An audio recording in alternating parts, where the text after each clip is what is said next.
Checking this one. The Times. Shall I send it up? Yeah, why not? The Doctor Who audios are some of the most interesting stories the franchise has ever told.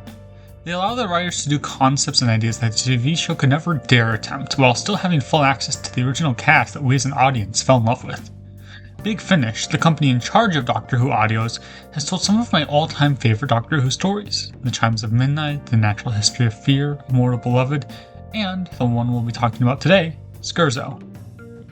This shouldn't be how it ends. I should have had the universe to explore. Or death. One or the other, that's all I wanted. It is your fault. Doctor! If it weren't for you, I'd be dead or alive. Not this halfway point. If it weren't for you, why are you here, Charlie? Firstly, what is Scherzo? Well, written by Robert Sherman and released in 2003, Scherzo is the first of an 8-part audio drama series labeled The Divergent Arc. It was one of the earlier plans made by Big Finish and one of the earliest plays too, with them only starting the Doctor Who plays in 1999. Ironically, the year the TV movie, Paul McGann's first appearance as the Doctor, takes place. However, unlike pretty much every Doctor Who play the company had made at the time, this piece was unique. It wasn't a thrilling, bombastic journey fighting monsters or a mystery starring a huge cast of characters, but instead a character study of a human loving an immortal being, a piece about two people with different feelings being forced to face their emotions. Within the hour-and-a-half runtime, the piece tackles multiple topics fascinatingly and creatively. However, the main topics I'll be covering today are the ideas of evolution, love, and parenthood. Now, these are easily the most abundant themes in the play, and make the most sense to cover. Now, I do ask that you listen to the piece first, as this essay will only make sense after, but trust me, it's definitely a worthwhile listen. And it's only about $6 on Big Finish's website. So, without any further ado, let's get into it. Once upon a time, in a land not too dissimilar to ours, there lived a king. And he was a good king, in an age when good was something of an unfashionable rarity. He was very, very wise and very, very powerful. But he was also very, very old, and he realized that for all his great wisdom and his great power, he would soon have to leave his kingdom once and for all, and make the journey to the outside world of infinite darkness. Scherzo opens each segment of the story with a monologue spoken by the Doctor.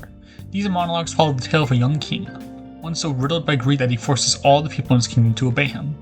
But being the power-hungry monarch he is, he makes the animals obey, the waves, the air, and even time itself must obey him. But the one thing he can't control, the one thing that refuses to bow, is music. So the king outlaws it. But after a tragic series of events, the king lets music back in, only for it to have its swift and bloody revenge, killing everyone and everything in the kingdom, including himself. Now, why is this important? It seems like a random inclusion, and I thought this too. So, I got in contact with the author of the piece and asked him some questions. I was actually quite lucky in the fact he gave me a very detailed response, and we'll be using his answers to my questions throughout the video. So thank you very much, Mr. Sherman. Now, according to Robert Sherman, the opening of each segment serves two main purposes. Firstly, it serves as a formatting tool, allowing the audience to listen to something besides Charlie and the Doctor talking back and forth. But secondly, and more importantly, he said it was to create a sense of wariness to the listener, that everything feels strange and unknowable. And as the piece goes on, we see more of this unknowingness creep in, from the body that's always evolving, to the mystery of the sound creature, and especially in the unknown elements of the Divergent universe. It all leaves a very strong air of fear and uncertainty to the piece, which works in its benefit. The piece has a larger emphasis on evolution as a whole. The Divergent arc, all 8 episodes, play into this idea, and even looking at the original plans for the arc, there were going to be even more playtime in this idea, specifically Scaredy Cat, which was meant to tie into this. But even with what we did get, and just looking at that, almost every story of the arc ties into evolution, and Scherzo is by far the most prominent of these plays when it comes to this. It also has the element of the ever-evolving body. While trapped in the science experiment, the Doctor and Charlie are forced to eat a reptilian body, but every time they stumble across it, it becomes more and more mammalian, until finally it becomes Charlie. Now this struck me as interesting, as it mimics the evolution of the sound creature as well. In a way, both of these creatures are Charlie's children. She even points this out in the audio herself. To take a quick break from analyzing Scherzo, I find it interesting that both this and Chimes of Midnight, another 8th Doctor play written by the same author, have the Doctor and Charlie raise some sort of monster baby, at least in a way. They bring Edward Grote to life, and they raise the Sand Monster. When I asked Sherman about this, he said, I think they all play with similar ideas about tropes and regimented cruelty and parenthood, but they wouldn't be deliberate parallels. Again, not super relevant to this essay, but a neat parallel I picked up. Going back to the themes of evolution, the last and most important part would be how the two heroes defeat the Sand Monster. They evolve themselves, fusing into this one creature, almost like in Steven Universe. The piece keeps going back to evolution, and it constantly foreshadows the themes of the Divergent arc.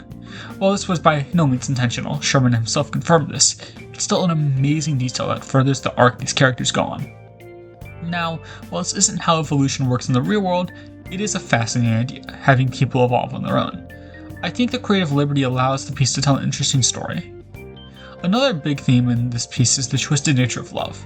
In Neverland, Charlie declares her love for the Doctor, and while in Zagreus he does show love by sacrificing himself for her, he never tells her he loves her. That is, until she pressures him, and he explodes at her. The Doctor isn't always the nicest person.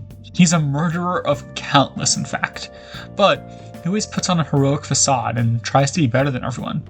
So I find it interesting how out of character he's written here. Or, at least that's what a first glance may say. People often complain that the Doctor is out of character in this play, but I think they're wrong. He's hurt, and whenever the Doctor is hurt, he lashes out. Typically this is on his enemies, but this time it's on his companion. It's on Charlie. Charlie loves the Doctor. She wants to be with him, but he can't allow this. He can't let himself fall in love, despite the fact he's in love with Grace in the movie, but we'll ignore that. Deep down, the Doctor is scared, and he takes it out on Charlie. This new universe debilitates him, taking away his senses, and doesn't have control. So what does he do? He does what anyone in his position would do, and he freaks out. He thought he would die in this universe. He thought he would have a big, heroic sacrifice, but instead, he's now living a half-life. Not truly dead, but not truly alive. It's not out of character, it's just a new angle of this character, and it's the opposite of love. As Robert Sherman said, in this story, which is a twisted romance, it changes what the Doctor and Charlie are. They're no longer two heroes fighting evil monsters. Their being in this world has consequences. But looking deeper, what does it being a twisted romance add to the Doctor's character? Well, people often ask why the Doctor takes companions. This piece offers the idea that the Doctor takes companions to be reminders of his immortality, which, considering what we know about the Timeless Child, is quite funny in hindsight. But jokes aside, the Doctor offers Charlie this idea. Reminders of death. Quite common things, really. On medieval Earth, courtiers would often keep skulls on their mantelpieces. They were very much the in thing. No matter how powerful you were, death was inevitable. You still had to remember your mortality. And Time Lords need to remember all the more. I denied that was the reason, of course. And as you said, friendship, companionship. But over the years, over my many lifetimes, as my friends all left me one by one, I began to wonder whether they really might have had a point after all. Especially when I found you, Charlie, a companion who was already dead. The ultimate Time Lord fashion accessory. Now, is this all true? No. Scherzo isn't laying down this as the definitive reason for companions in the show, but as a twisted version of the truth.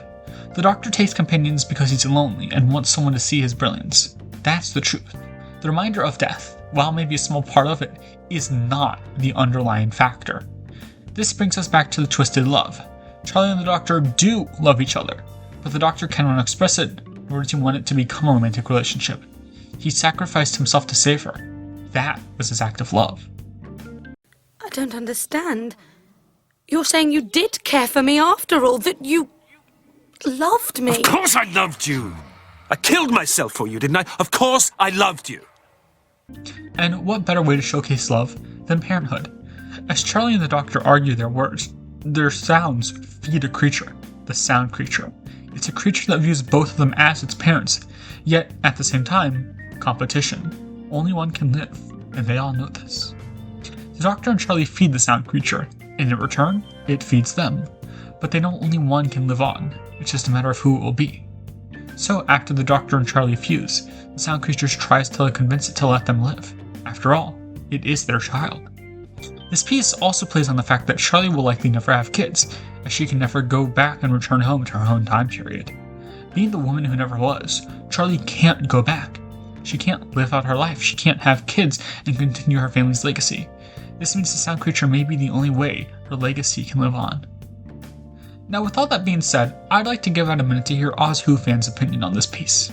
For those of you who don't know, AusWhoFan is an Australian YouTuber who makes videos on Doctor Who, and has been kind enough to help me with this video. He's been helping me do the research and the writing for it, and I thought it'd be fair to have him have a piece of it. Hey there, AusWhoFan here. Not an 8th Doctor expert, but I do 8th Doctor content. I've been doing it for the last few years or so. I do Doctor Who content in general, Big Finish, Star Trek. I'm actually working on a video about mental health and retro gaming, so yeah. That's coming in the next few weeks. But yeah, anyway, Scherzo. Let's talk about it. So I've covered Scherzo before when I did the Divergent arc. And honestly, I don't think I went into it as much as I really should have. Scherzo is a truly brilliant piece that works well on its own, but it's best viewed in the context of everything else, specifically the last few stories. So you got Charlie who's in love with the Doctor, and the Doctor has just confessed his love to her, but it's a little bit complicated. I'm not sure if the Doctor is actually capable of romantic relationships. I've done an entire video on this subject. He also doesn't really get humans on an emotional level. The Doctor in all of their incarnations is just a little tiny bit neurodivergent. He sacrificed himself, exiled himself to another universe so that Charlie could live, and she just came along with him, making the sacrifice completely meaningless. But at the same time, Charlie did not ask him to do that. For the past 3 stories, she has been telling him to just put her back on the bloody blimp. Her death was a fixed point, and her continued existence is breaking the universe. She knew her responsibility to all creation, and she wanted to put things right. But the Doctor has a martyr complex the size of the lost moon of Gallifrey, so he sacrificed himself, completely disregarding anything that she actually wanted. Everything bad that happens to the Doctor in this story and the coming stories is entirely his fault. And the only agency that Charlie actually had in the last few stories is deciding to come with the Doctor, to be with him. He didn't want her there, but she is now, and they have to survive, and if they're going to survive in this new environment, they're going to have to adapt. Sci-fi never really gets evolution right. It's one of my main pet peeves. Creationism is a scourge on the intellect, and every misunderstanding that people get about evolution from the media that they consume gives it power. But to put it simply, individuals do not evolve. Populations evolve. And the term survival of the fittest was coined by a social Darwinist, someone who wanted to justify his desire to shit on poor people. But anyway, as a metaphorical device, it is very effective, and it ties into everything in this story. The situation has changed, and so their relationship must change as well, and so must they as people. They're still very much codependent, symbolized by how their hands sort of meld together. But they exit the experiment as different people, with a different dynamic. A more pragmatic friendship, still affectionate, they still care about each other, but the romance is gone, a fact of which neither of them are under any illusions. So yeah, that's my 2 cents. Back to you, Pigwars. All in all, Scherzo is a very interesting piece with a lot more depth than what I covered here. I just wanted to give people a taste of what it had to offer. Thank you so much to both Robert Sherman for the interview questions and to AusWhoFan with helping me with this video. This video would not have been possible without them. And another shout out to my friend Zagreus for getting me in contact with Robert Sherman. She's great. So, thank you all so much for watching. Don't forget to like and subscribe. Have a great day, and bye! Millie is a little bitch baby. I'm gonna leave this bit in, but you can choose to cut it out.